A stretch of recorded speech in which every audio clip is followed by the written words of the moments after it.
Good morning, ladies and gentlemen. On behalf of the U.S. Naval Institute and AFC International, welcome to Day 2 of West 2022. Before we begin this morning's program, I'd like to make a few administrative announcements. First, we remind you of our health and safety plan. All unvaccinated participants are required, and all participants are strongly encouraged to wear face coverings while at all West Conference events. Thank you for protecting the health and safety of your fellow attendees this week. If you have not already done so, make sure to download the event app sponsored by Deloitte. The QR code can be found on signs outside this room and throughout the exhibit hall. The app is the best place to get all the latest West information and updates. If you have questions which you can't find answers for on the app, be sure to stop by the Operations Center located in the 1900 aisle of the exhibit floor. At the conclusion of this morning's keynote and all other sessions throughout the event, please complete the session survey located in each session within the app. We appreciate your feedback. Visit USNI News and the AFCEA website throughout the week for news and summary reports. Additionally, recordings and presentations from the conference will be available on the West Conference website. AFCEA and the U.S. Naval Institute are grateful to Mantech for their sponsorship of this morning's keynote discussion. They are represented here today by Red Hoover, Senior Vice President, Navy Segment Manager, Defense Sector. At this time, please join me in welcoming to the stage Vice Admiral Peter Daly, U.S. Navy retired, Chief Executive Officer and Publisher of the U.S. Naval Institute.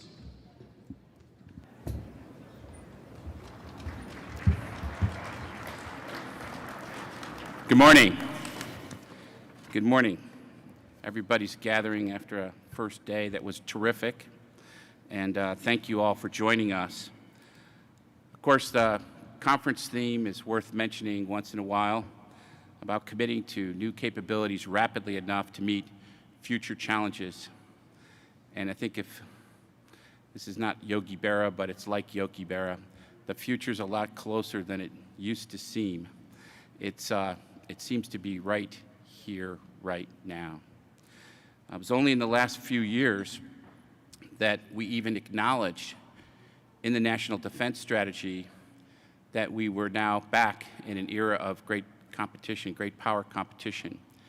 And it's only in the last few days that the two chief competitors stacked hands and formed a pact.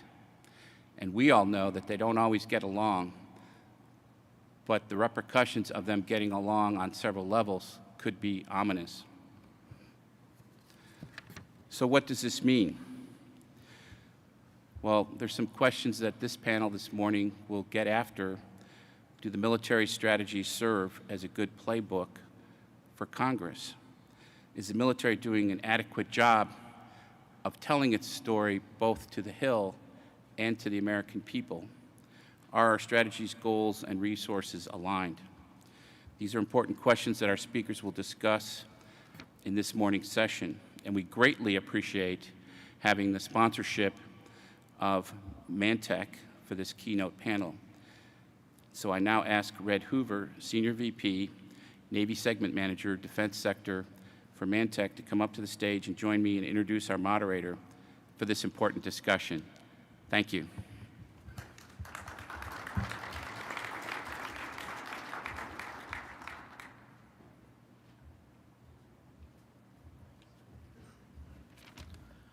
Thank you, Pete. Good morning, everybody. It's a great honor to be here on behalf of Mantech to introduce our keynote speaker on the topic, American people and American Seapower. Are we communicating effectively with American people? It's a great question, one that's highly relevant to, I'm sure, everyone here today, including Mantech, because we've been supporting the Navy for over 53 years. Our very first effort, it was in supporting a man of the Navy, and we've been doing it ever since. However, much has changed since that time, over 53 years ago, in terms of the challenges our nation faces across the globe. However, the U.S. Navy has stepped up to meet these challenges with sophisticated capabilities. But just how well does the American public understand this transformation and its importance to safeguarding our national security? Here to moderate the discussion is Admiral William Moran, a retired four-star admiral with over 38 years of service and experience. He began his career as a naval aviator and rose to hold command leadership positions at every level of the Navy, including Vice Chief of Naval Operations. He is known for his extensive experience in developing effective leaders and leading teams operating in dynamic and complex environments, and for helping transform the DoD talent management policies and the Navy's fleet readiness and modernization. So please join me in welcoming to the stage our panel moderator, Admiral Bill Moran.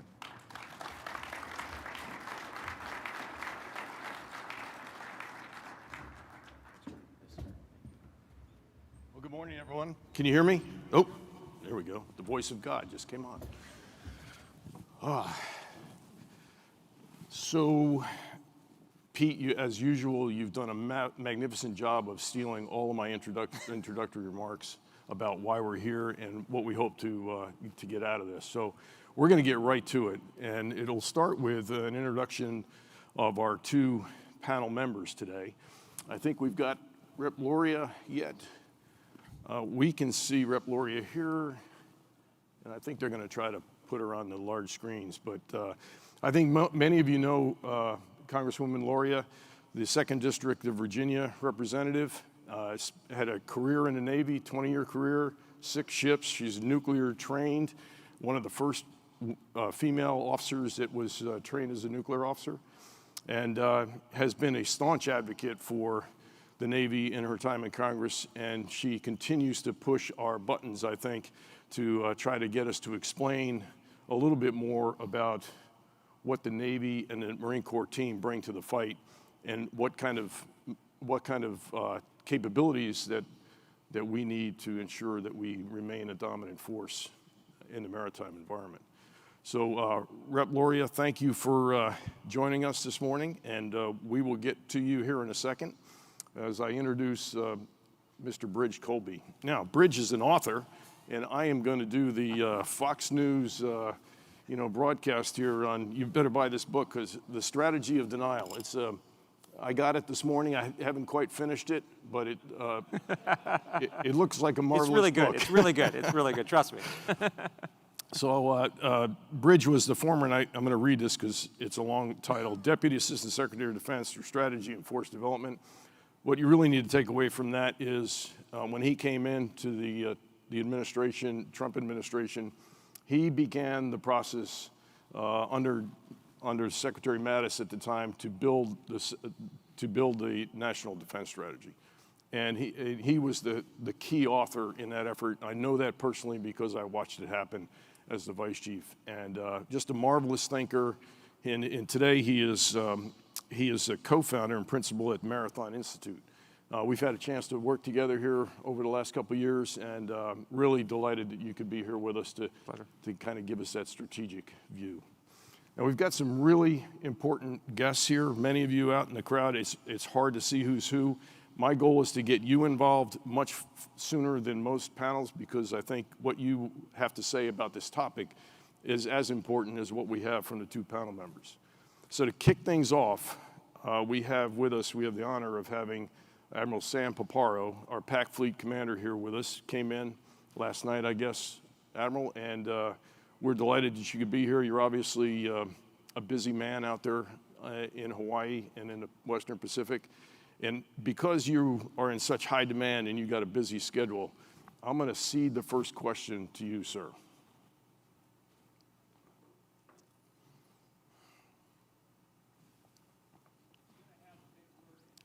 Yeah, it'll have a big word in it.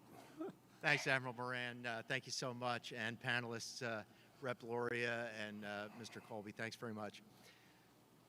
In my duty position right now, I actually really do have the ability to visualize what the nation is up against in the threat and the threats to the security and the well-being of the nation. And an ability to visualize what sailors, Marines, Coast Guardsmen do every single day to deter and to thwart that threat directly to the security and the well-being of 330 million Americans, as well as our allies and partners.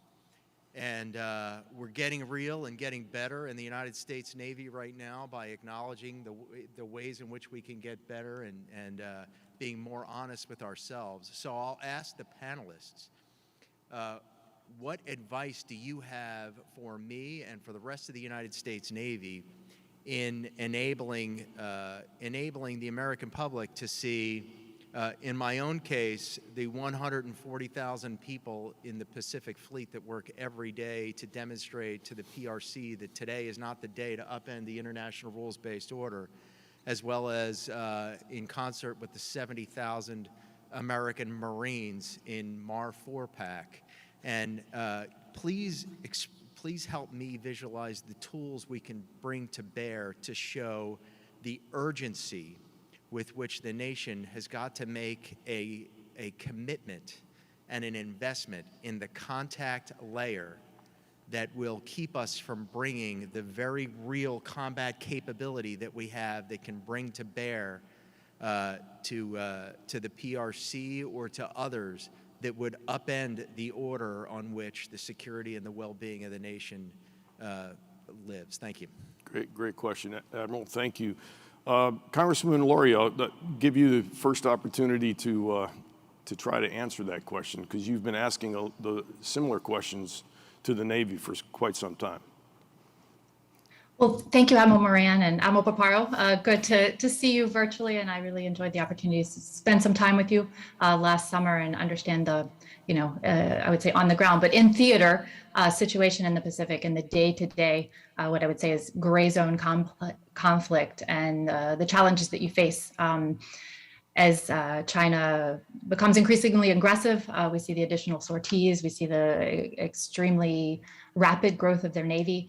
And, I think this comes back to something I've talked about quite a few times over my first 3+ years in Congress is, really having a clear strategy that can define what the Navy needs and what the purpose of a Navy is. And I think I really appreciate USNI publishing the article recently by Thomas Mencken when he talked about a strategy. And I'll just quote a little piece of that and saying that a strategy is to array limited resources in space and time to achieve one's aims against a competitor. And that's meant to influence a competitor's decision-making process. And if you look at, what a strategy could look like, it goes on and quotes Bradford Lee to say that there's strategies of denial. So really impossible for the enemy to achieve their objective, strategies of cost imposition. It's unprofitable, but not impossible. And then attack a rival's strategy itself or attack political systems. And so when we look at that and we think about a strategy in the Indo-Pacific, that strategy is maritime. And what's a little bit frustrating to me and those of us who are constantly talking about the importance of the Navy and growing the Navy in response to China and the Pacific is that the administration just released the Indo-Pacific strategy. And in that, the Navy was not emphasized. The only Navy that was mentioned was the Australian Navy. I think Bridge in his book has done a great job, his book, Strategy of Denial, addressing issues surrounding a strategy. But there's a question of perceptions. And if you go back even quite a bit of time, it's really always been hard to convince lawmakers and the public why we need to invest in a Navy. And I came across a quote recently from Theodore Roosevelt, and this was written in 1898 from Theodore Roosevelt to a German diplomat. And he said, I'm glad to see that Mahan is having such an influence with your people, and I wish he had more influence with our own. It's very hard to make a nation wake up. So I guess the question for all of us is, how do we make the nation wake up? How do you make the nation's leaders wake up? Which leaders are those? And whose job is it to wake them up? And so I think conversations like this, what USNI does, what Navy League does with their new Maritime Strategy Center, the different think tanks and academics, we have to get outside of the bubble, essentially, where we're all talking to each other, nodding our heads and agreeing in violent agreement that we need to prioritize and elevate the importance of the need for a Navy. But, I think as well, we've really, as a nation, I think, woken up to China as the threat. But I don't think it can just be China, China, China. We have to talk about the risk. And I think what we never talk about is the risk of not doing something. What is the risk of not building the Navy we need? What's the risk of not having the forces in Pacific that we need to confront the threat from China? So I think that, it's really important that we find that mechanism to talk about and clearly define the risk. And as a member of Congress, I think that's something that I'm looking for, because there's very rarely in a discussion, a conversation about what's the risk of not doing this. Great, thank you for that answer. Bridge, what do you think? Well, thanks, Admiral Moran. Great to be on with Congresswoman Luria, and thank you, Admiral Paparo, for your great question. I mean, in a way, I think, look, I would defer to the Congresswoman on this point, but it seems to me that action is going to proceed from the American people seeing a compelling reason why something needs to happen. And I think the Navy, frankly, has a compelling argument. And I mean, I didn't write the strategy of denial, or I didn't work on the national defense strategy to benefit the Navy per se, but it seems to me that the logic of what our country needs to do leads to a stronger Navy. I mean, Asia, and we see this issue very acutely right now, to the point that Congresswoman was talking about risk and trade-offs, is the excessive focus on Europe, which is there are real threats in Europe. But the fundamental reality for Americans, and I think Americans do understand that, you see that, I think, in the politics today, is that China is the primary challenge. A, because it's as large an economy as we are and still growing. And secondly, Asia is the primary theater. And from our perspective, to boil it down very, very succinctly, Asia is a maritime theater for us. There's a reason why our defense perimeter, which I go into in the book, is along the first island chain, and how important it is to defend at the first island chain. And moreover, if we're going to block China from dominating Asia, because if China dominates Asia, forget about LeBron James, forget about John Cena, that's going to be all of our lives. They'll be able to turn off the bank accounts or the social media accounts of anybody they want to. And if they've got 50% or more of global GDP under their thumb, that's going to be our lives. And I don't think people want that, and I think there is a strong national intuition. But if we're going to block that, we're going to need a strategy of denial, and the Congresswoman has talked a lot about that at this point. Congressman Gallagher has been very eloquent on this as well, which is that strategies that rely on cost imposition, on horizontal escalation, on economic sanctions are not credible against China. They're not going to be effective. And the point here is that this is going to require a Navy and an Air Force and a Space Force that can operate effectively and deny Chinese invasion or assaults in the first island chain, which is a politically low standard but very demanding operationally. So my argument to the Navy, and what I've been struck, to be frank, that I don't see as much from the Navy, is it should be a focus on warfighting, shape the force accordingly, and get the force to where it needs to be. Don't talk about sea lanes or trade. Maybe that was something that made sense 10 or 15 years ago, but the nation needs a denial force, and that's going to be a Navy and an Air Force and a Marine Corps that can do that. And I think that what will follow from that is the need for a very strong Navy and Marine Corps. Yeah, that's interesting, because we have been telling ourselves for a long time that our conversation with the country needs to be about trade, needs to be about sea lanes of communication, needs to be about the things that impact the economics of the American public, and maybe they will wake up. You're suggesting something different, and so how would you go about describing what that war fight looks like that the public can understand? It's that a war in Asia would be, of course, a military conflict, but the stakes would be about the economy and what it would mean for the Americans. So you go back historically, even Japan in the Pacific War, their notional war aims were the greater East Asia co-prosperity sphere, a geoeconomic zone. That's what the war would be about. But what would decide the war would be our military power. So it's true that trade and economic leverage is ultimately what the goal is. But what the Navy needs to be able to do, and the Air Force with it, and the Marines, is to be able to deny. And that is a very high standard. And I think if my instinct is that there's these kind of vague, generic terms about sea lanes of communication and stuff that people can't connect to. And obviously the Navy is not sized and shaped to actually do that. It's not a constabulary force. It's a sea control and power projection force. I think you talk concretely about that, and then I think people will get it and support it at the end of the day. Okay. Pete, you had a question? And I'd invite the audience to just go to the mic. If I see you there, I'm going to get to you here in the midst of the conversation. Go ahead, Pete. Well, thank you. And I'd like to thank our panel and our moderator again on behalf of FCA and the Naval Institute. But a question I have is, are we too wedded to documents and a series of informational steps that are now outdated. For instance, if you read the Navy's strategy documents, they read frighteningly like they did 20, 25 years ago. You know, we're assuring allies, we're deterring, we're doing this, we're doing that.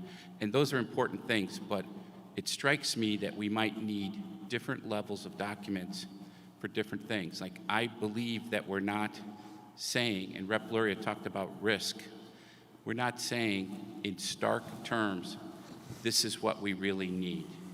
It's left to the reader to fill in the blanks. It's like a mathematical theorem or something. It doesn't say, this is what we need.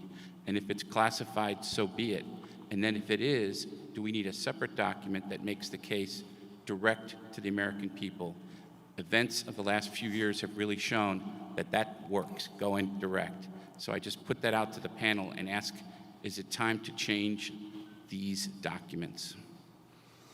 So, Congresswoman Luria, I think you probably are anxious to jump on this one.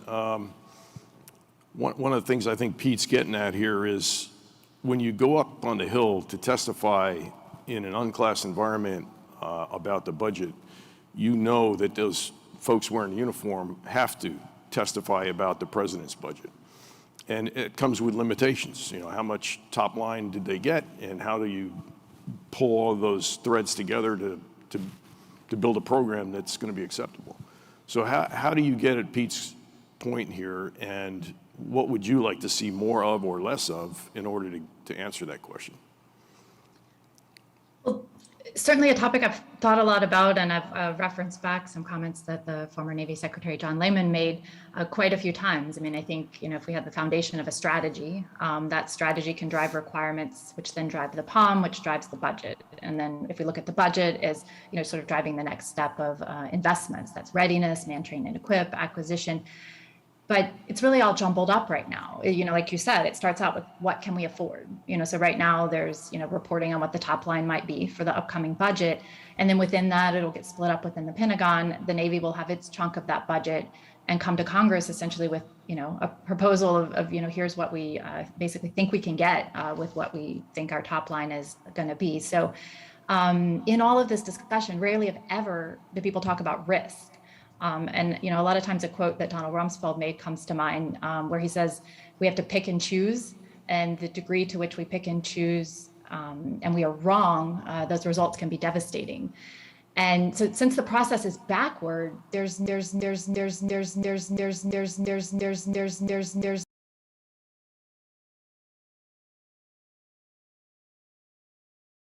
something that I've been looking at recently, because there's a chairman's risk assessment that's actually required to Congress each year.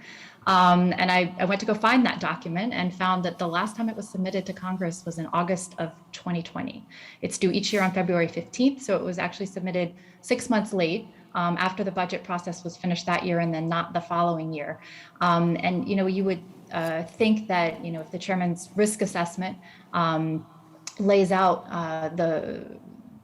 in effect these things, and, you know, if you look at Title 10, it says that it should assess you know, to what extent that the current or future risk increases, decreases, stays the same as a result of budgetary priorities and trade-offs. And as I reviewed the most recent version of this document, it in fact doesn't do that.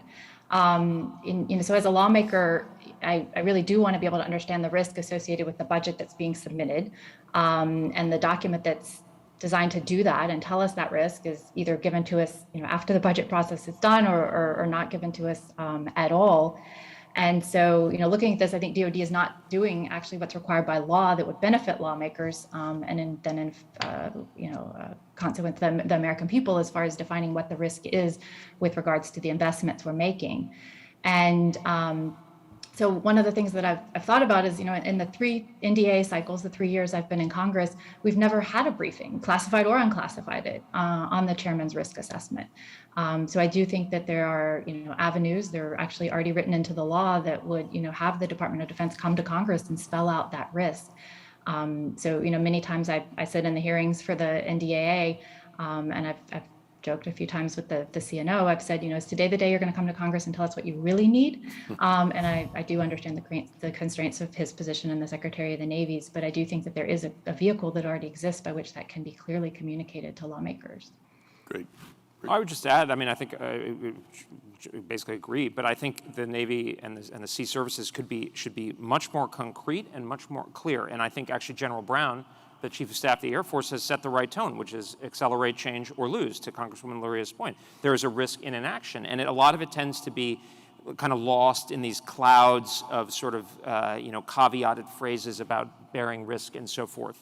But, right now, we are dealing with a situation. I'm in a debate with former National Security Advisor John Bolton on Twitter, and one of my basic critiques of him is that he's not reckoning with the reality of what I call military scarcity. Well, military professionals know that we don't have enough heavy bombers or munitions or SSNs or whatever to simultaneously or even relatively concurrently fight two major wars. And this is not even something that Bolton, and not to go, but that is sort of registering on his wavelength. And this is honestly, this is partially, I think, the responsibility of the Defense Department is to ground foreign policy debates and decisions in military reality. And I look, right now, if the Taiwan is the sort of the tip of the spear is not the right term, but is the most urgent situation. What do we need? What does the Navy need to be able to win a Taiwan fight at a reasonable cost and risk? Because if the Navy and the Sea Services and the Air Force and the Space Force can do that, well, then we can defend Japan and the Philippines and so forth. Now, you can glom some of that from David Ochmanek or Mark Montgomery or Clint Highnote from the Air Force is pretty clear about it. But why isn't, and General Berger is clear about what the Marine Corps needs. Why isn't the Navy clear? And that, to the Congresswoman's point, I think it's a real possibility that the Chinese move this decade. I mean, don't take it from me. Ask Phil Davidson. He said by 2027, the Chinese at least want to have the option wrapped up. But they may move before that, especially if the Russians are tying us down in Europe. And if that happens and we lose, would anybody want to have said, I didn't ask for what I needed and I wasn't clear? Instead of, the obsession about the ship numbers are important, but that's got to be at the end process to me of, we need a denial force, we could use bows and arrows and rocks in theory to deny a Chinese invasion of Taiwan, but in reality, it's going to be a different kind of force. And the nation, an ounce of prevention now will be so much better than a pound of failure and full-scale conflict later. And so I would just urge a much more clear and concrete, and I think people will understand. It's intuitive. And in a sense, that's one of the things I tried in this book, is not to make it a technical military analysis, because a lot of the military analysis gets lost and is very within the defense bubble. But what I tried to do in this book, and not to refer to it, but is to say, this is stuff that everybody in the country is going to have a stake in, whether directly, they could be fighting, they could have family fighting, they could, imagine what will happen to inflation if there's a war with China. So people should front load that reality, and I think it's incumbent upon the military leadership to make that as clear as possible. Yeah, and I have a feeling that at the luncheon today, Admiral Paparo is going to articulate that clarity with tremendous accuracy. So no pressure, sir, no pressure. So let's go to the audience again. Mike, go ahead. So I think the thing that we need to talk about is what I like to call the elephant in the room. In 2010, Admiral Mullen, when he was the chairman of the Joint Chiefs of Staff, said that the greatest threat to our national security is our national debt. We just crossed 30 trillion. In the last year, we added another 6 trillion. All these discussions are interesting, but if we don't have a consensus in our nation about what's important in the debt and the challenges the debt causes, how can we get to where we need to be? So I'd like to get your thoughts on the threat posed by the national debt and our unconstrained spending. Yeah, so Congresswoman Luria is back in D.C., I think, because of a vote that's coming up, maybe on the budget, which I'm sure the crowd would love to get any insights you might have, if you can share it. But I mean, this is a perfect question for you in terms of, you obviously are having these discussions inside of Congress about the debt, and then how do you balance that against the need on the military side? Yes, well, I really do appreciate you accommodating my participation remotely. As all in the room might be well aware, the continuing resolution that's currently in effect expires tomorrow. So I was a little concerned about flying to the West Coast the day before. We may have needed to vote on extending that continuing resolution. Of course, would have been much preferable to vote and finally pass the budget, because it is not the way to continue to operate, to not fund the government until 6 months into the fiscal year. The House has already passed that. It's kind of stuck up in the Senate for a variety of reasons, but anticipate that continuing resolution will get extended again through around March 11th. But there is it's seemingly a clear path forward to go ahead and pass funding for the remainder of the year. But we obviously understand that you cannot continue to operate under a continuing resolution for an entire year. And that has huge impacts on the defense, military, shipbuilding, and ship repair specifically, which are obviously exaggerated here in Hampton Roads, where we're building and repairing ships every day. I think that the COVID pandemic did necessitate a federal response to make sure that we could take a round term on the economy after this quick shutdown that we saw almost 2 years ago. And there has been a very large amount of federal spending in response to that. What I would say now is that it's a slog. It's a fight every day in Congress, and the fact that the continuing resolution is still in effect to this point in the year has a lot to do with this question of discretionary versus non-discretionary, defense versus non-defense spending.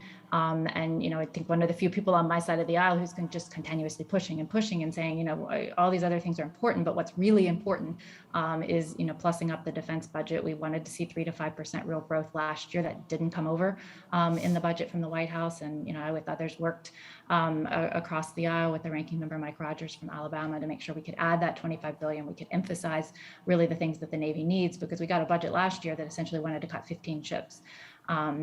Decommission 7 cruisers, over 800 VLS cells, decommission 4 LCS, like 10 years into their service life. And the list was long and, really didn't match up with what we had been hearing from Navy leadership and DoD leadership over the course of our hearings last year. But in my mind, it was really merely stopping the hemorrhaging as far as the defense budget goes. So, it is a conversation that's very difficult with competing factions, on both sides of the aisle in the House, between the House and the Senate, and how we balance this out to come to an agreement. But I'm very confident that, in this year's budget, we will be able to maintain that 25 billion plus up, and, still waiting for numbers for next year, but not overly optimistic that they're going to be enough to match inflation as well as the increase that we need to see for real growth. So, I think that it is a debate that we need to have. I think that we need to shift more of our focus and our resources to defense, because ultimately, and as Bridge has mentioned in his comments, the cascading impacts of a conflict, if China were to try to take Taiwan by force in the next 6 years, now 5 years, per Admirals Ackley and Davidson, that has an impact on everything within our economy. So, what I'm trying to say is that maybe none of this stuff really matters if we can't get the defense part right. Yeah. So a lot of urgency out there, to your point, and whether this piece of that urgency is more important than the others is the real challenge for the administration and Congress.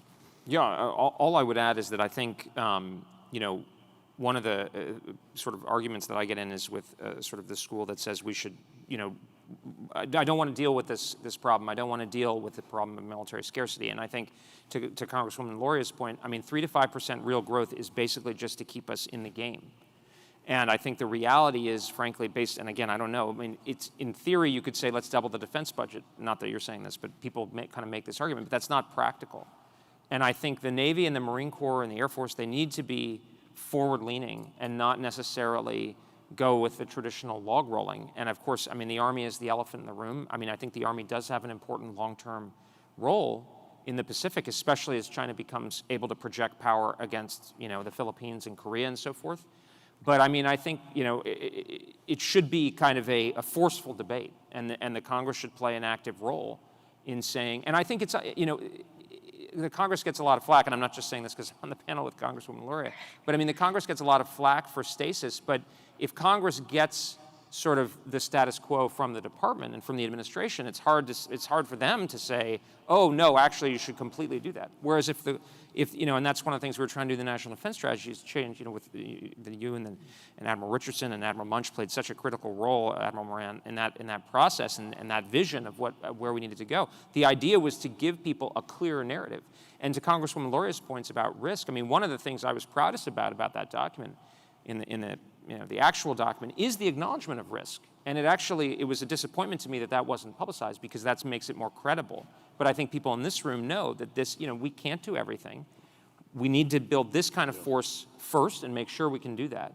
But I think it's that narrative needs to be much crisper and clearer, and it sort of shocks me that we're still at the point in our foreign policy discussion where people aren't really grappling with that reality.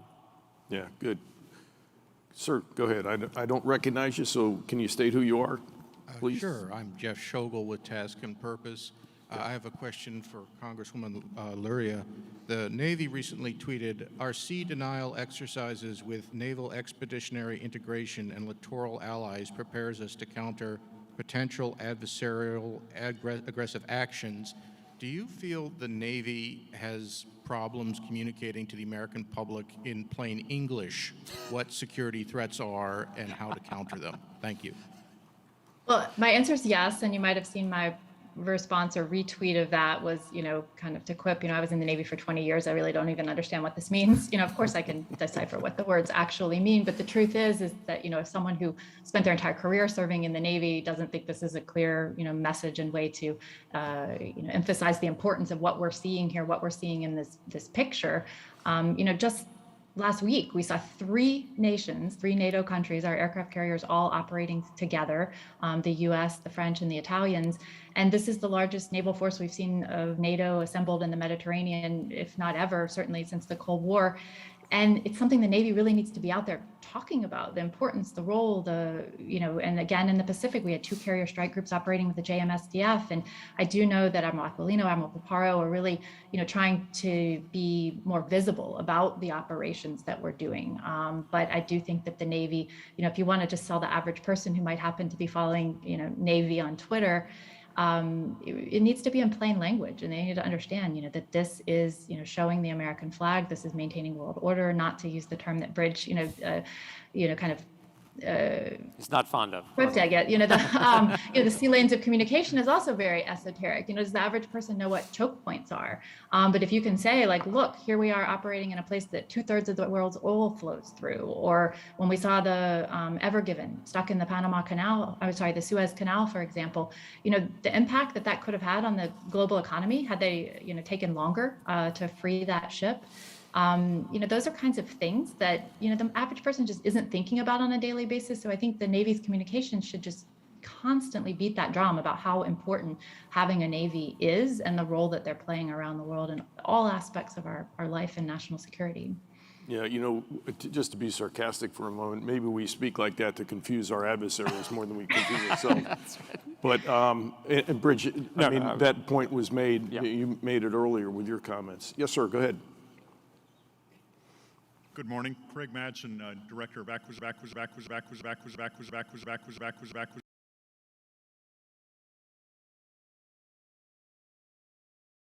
about Ukraine using potentially intelligence releases. Are we appropriately using classified information to tell our story at the Navy level?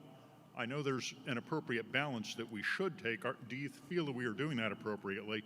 And second, to what end? What are the metrics that we are using? What is our measure of success with communications? Do we expect to change the 1/3, 1/3 balance, maintain or increase the budget, get more ships, change in domestic versus military spending? What is our measure of effectiveness in the classified information utilization? Thank you. I'm going to turn to Bridge on this one, if you could address it from your former life and maybe some other things you're thinking about. Well, thank you. I think in the second one, for lack of a better thing, it should be a scenario assessment of whether the Navy and the Joint Force is able to prevail within the realistic kind of cost and risk tolerances of the American people. And that should be the driver. And it's not ship numbers, it's not amount of the budget. I mean, if we can stay with 1/3, 1/3, 1/3 and achieve that, then okay. But that's really, and that's, this sort of scenario, I mean, as Matt Donovan, who is the senior official in the Air Force, he said, basically the logic here is go back to threat-based planning. Okay, what's the threat and what's our political goal and what are the political constraints?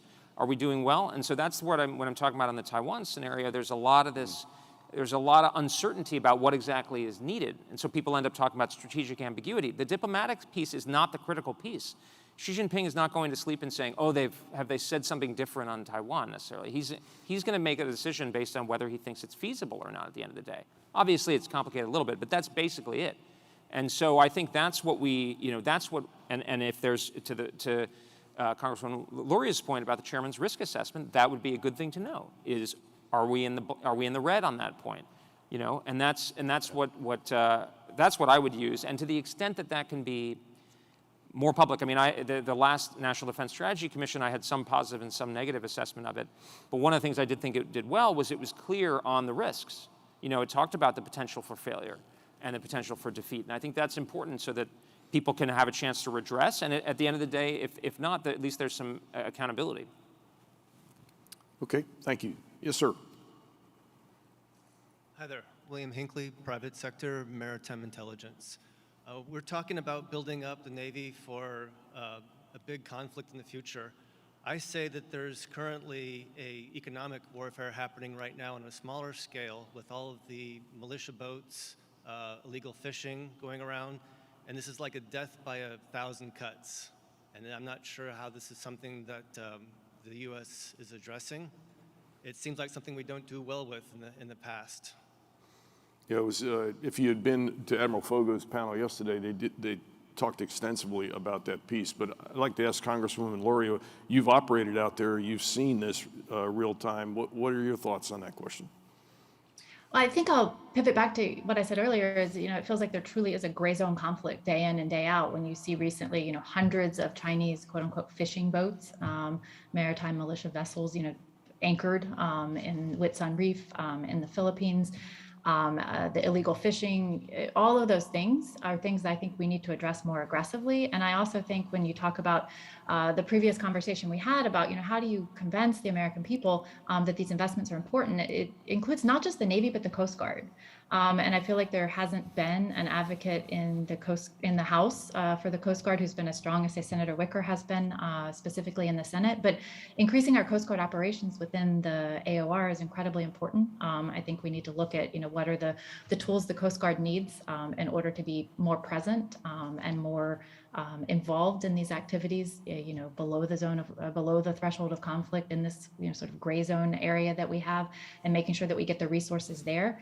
And, I think that's also an area where perhaps those lawmakers who are not as inclined to say, we're going to support defense directly, but we do believe in, enforcing these, international fishing violations, human trafficking, kind of all of the things that are sort of more, I'd say squishy things, but things that are very, very important that the Coast Guard does and brings to the table, I think are important that, we can also make sure that we're making the right investment in those things as well. And can I pivot back and just make a quick comment on something Bridge said in the last response? Sure. So I do, truly think that in the response to the last question, the ultimate goal, although the questioner did ask about things sort of internally that we could perhaps influence, within the budget and spending decisions, I think the ultimate goal is to make sure that what information we're sharing makes Xi think that it's not worth the cost and he's not going to be able to successfully invade Taiwan by force without consequences. And Bridge mentioned the fact about strategic ambiguity, and this is something I've been talking a lot about and thinking that we truly do need to change our policy on that. I think that as long as there's a question, and whether it's very gray as to whether the United States would or would not respond, it doesn't put us in the strongest position to deter China's invasion of Taiwan. And another aspect of that is I truly think the president's hands are tied.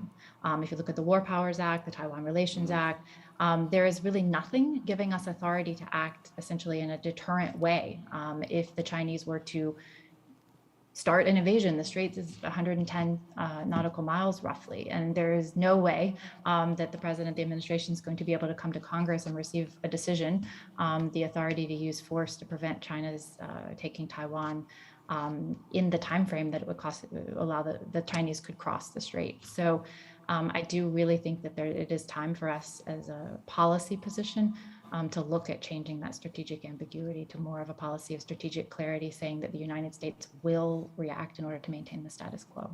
Yeah, great point. Bridge, Congresswoman just brought up a good point. In recent months, Proceedings has done a marvelous job of publishing a number of articles on Seapower, really good articles, but they've engaged in a pretty significant debate about presence, not presence, by some people who are, pretty knowledgeable about how this works. What's your view on this presence issue, given the fact that we are smaller still than we were before 9/11 as a total size, and there's still got all these requirements out there? Just look at where the Navy is today. I mean, Admiral Paparo will talk a lot about what's going on in the Pacific. We know what's going on in the Med and the Atlantic, and then you still have the Middle East. How can we not have presence and still be able to preserve the force to be able to fight the fight that may occur wherever it may be?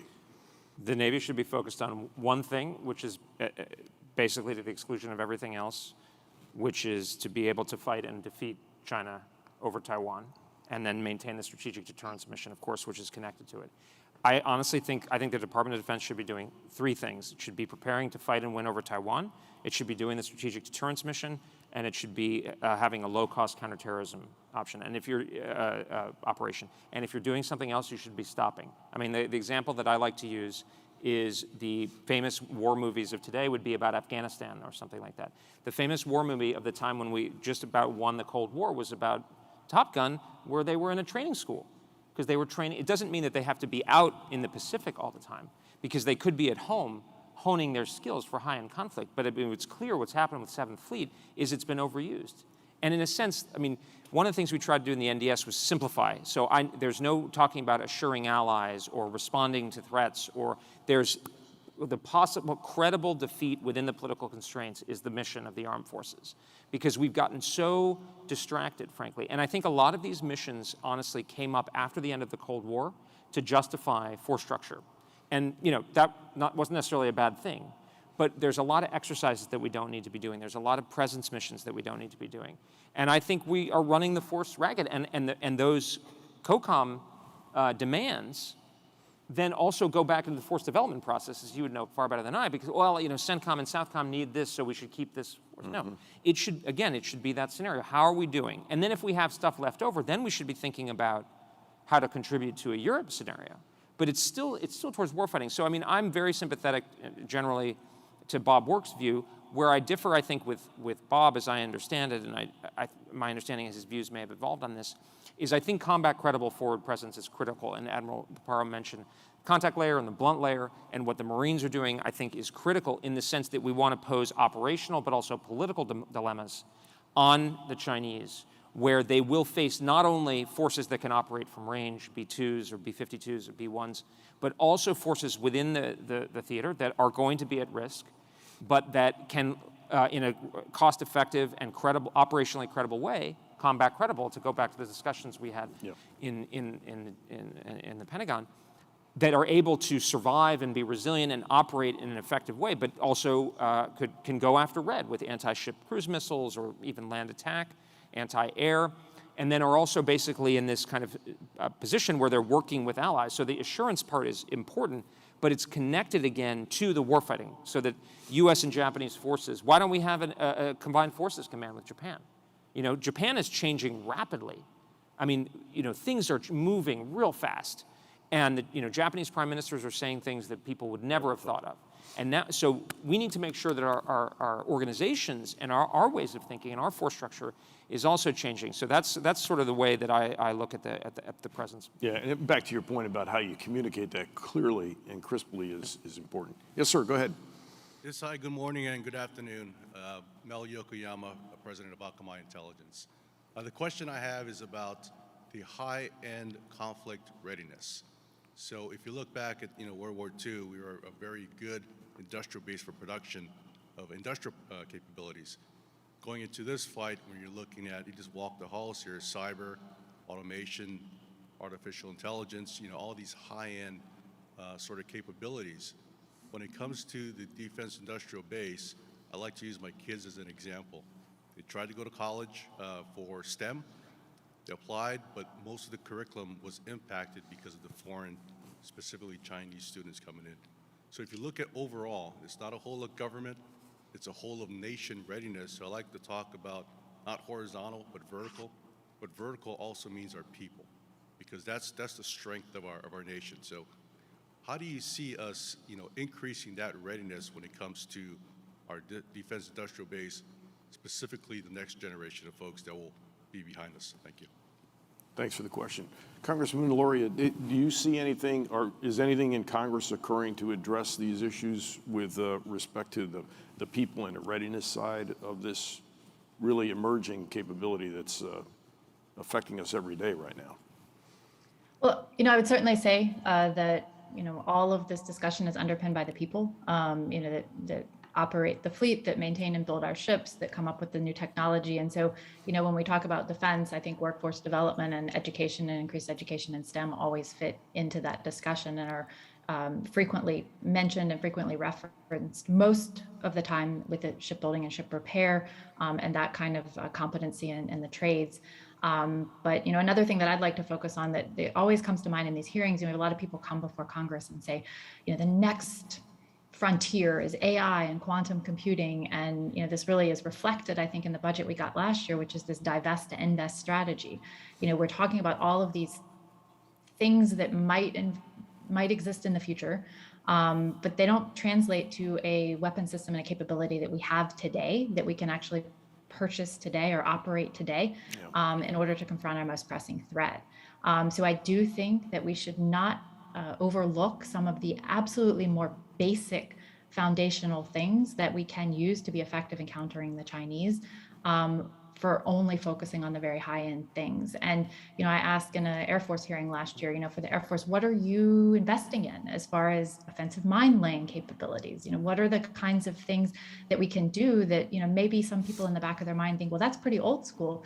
But the truth is, there are a lot of these things that could be very effective in the current environment. So I think that we cannot overly focus on new capabilities that are not mature yet and sacrifice the readiness and the continued investment in platforms that we have and we can use today. And if you look at what Admiral Aquilino and Davidson said, it's 6 years, now 5 years, that this could happen. We have to fight with what we have today while we still are also developing those new capabilities for later. Yeah. Good point. Well, Yeah, if I could, I completely agree. I think maybe 10 years ago you could argue that we should prioritize long-term capability investments. But I used to joke about this in the Pentagon. Is China's a long-term problem, but now China's a long-term problem like acute heart disease. Like you'll be lucky if you get through the acute phase, right? You got to take a statin right now, and then you'll survive. But we are in the window, and so I agree.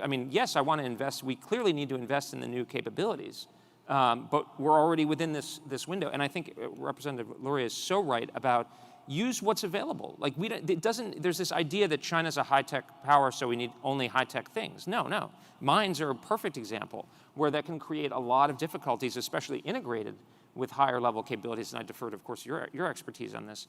But I think that's exactly right. But I think we need to now be, where I would take risk across the program or in our foreign policy is in other theaters, in other missions, not in the time frame of the China fight. So to me, why would we be penny wise, pound foolish when we know that this is something that could happen?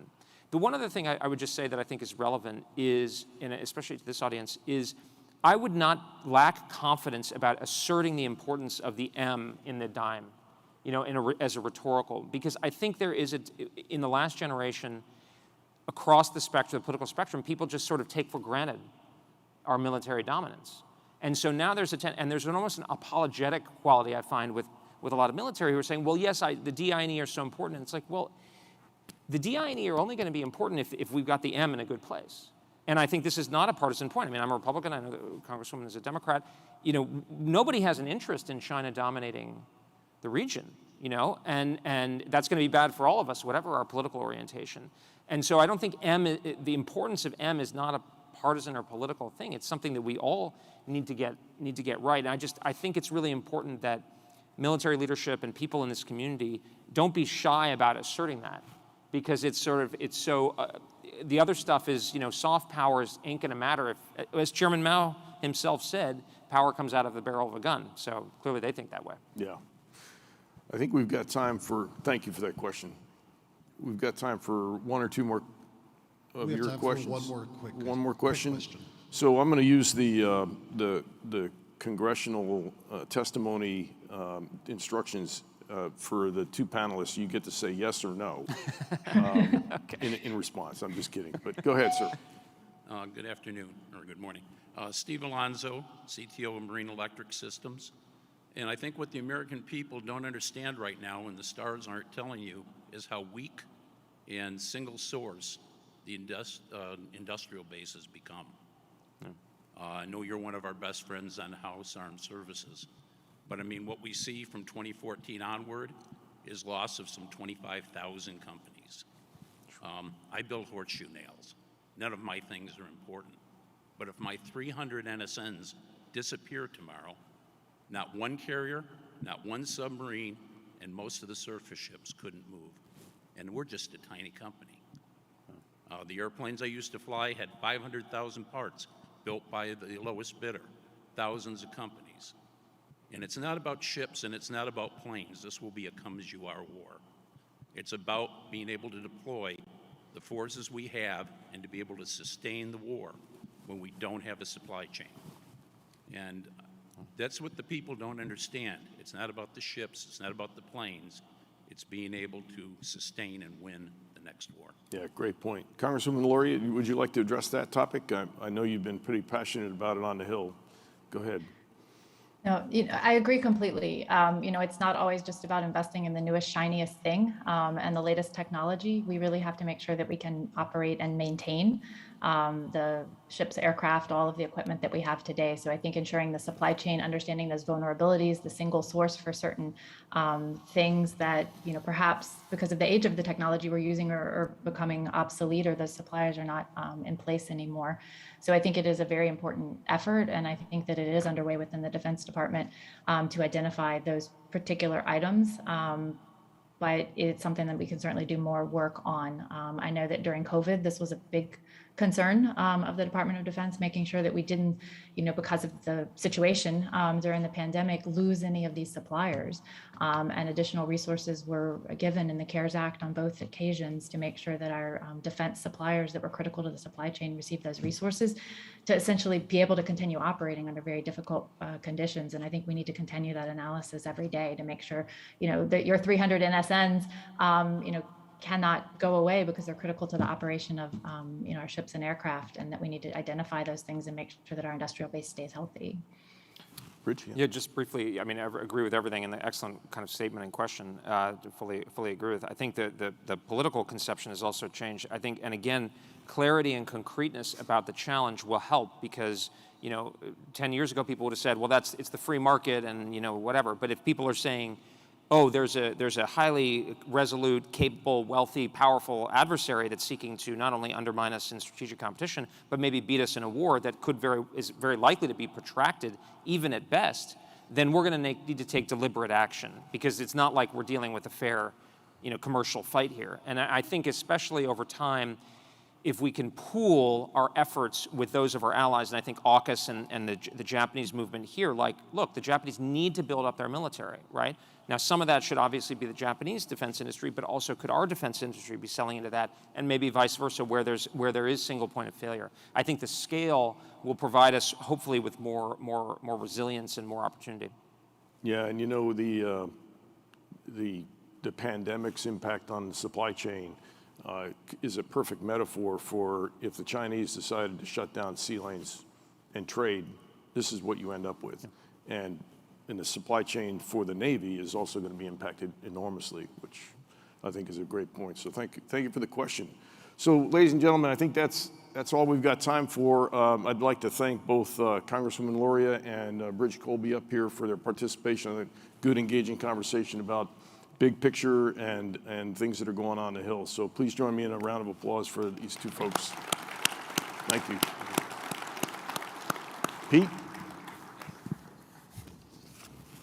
Thank you as well from, on behalf of FC International Naval Institute. We thank Congresswoman Luria Bridget-Colby, and we have and we also thank our moderator, Admiral Moran. We've got Sailor's Bookshelf, Naval Institute Press book, written by Jim Stavridis with an AFCEA bookmark for each of you. And let's give one more hand for an excellent discussion. Thank you.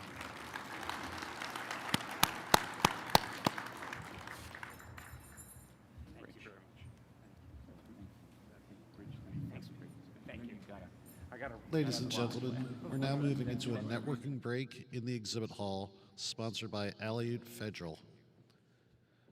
A panel session discussion on what changes should be made to the DoD acquisition process to accelerate and adapt to meet the future will begin at 10:15. Additionally, there are also presentations in the Navy Information Warfare Theater, the Marine Corps Theater, the West Theater, and the Innovation Showcase throughout the day. Please check the app for the most up-to-date schedule and a full list of all the sessions and speakers.